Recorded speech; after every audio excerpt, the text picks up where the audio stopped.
Addictions to social media. Are you or someone you know addicted to social media? Believe it or not, this is a possibility. Today we are going to talk a little about social media addiction, the harm it can cause, and that you don't have to let social media control your life. If you are addicted to social media, just know that you are not alone. Social media addiction is a behavioral addiction that is defined by being overly concerned about social media. It is estimated that 5 to 10% of Americans meet this criteria. Social media addiction is just as severe as alcoholism, smoking, and even gambling. Devoting so much time and effort to social media can impair other important life areas, including family and work. Dopamine is a catecholamine neurotransmitter in the central nervous system, the retina, and sympathetic ganglia, acting within the brain to help regulate movement and emotion.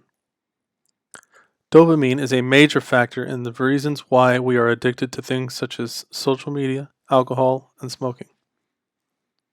Whenever you see a notification on Facebook, Instagram, Twitter, and other social media sites, your brain releases a small amount of dopamine. This makes you feel better on a chemical level.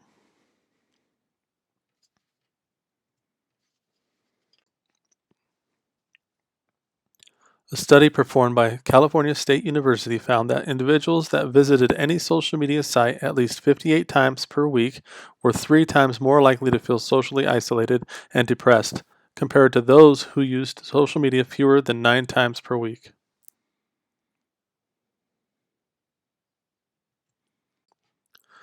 Feeling socially isolated and depressed is not the only harm social media addiction can cause.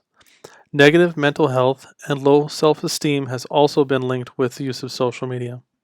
And while social media platforms do have their benefits, using them often can make people feel increasingly unhappy. These negative emotional reactions are not only produced due to the social pressures of sharing things with others, but also comparison of material things and lifestyles that these sites promote.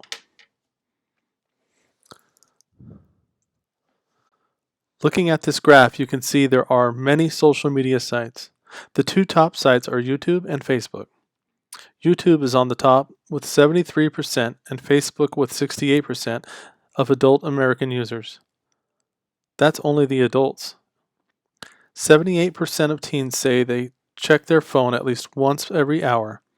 Almost 3/4 feel like they need to respond immediately, and every 1 in 2 teens feel they are addicted.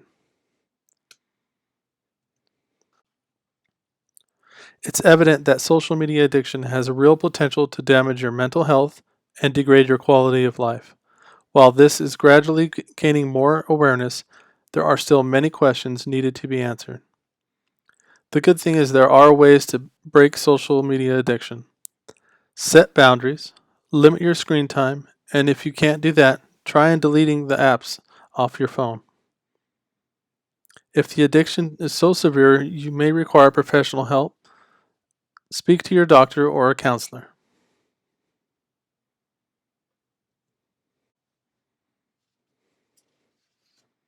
Don't forget about family and friends for guidance. You never know who might be going through or have gone through the same experience, and how much they may be able to help you.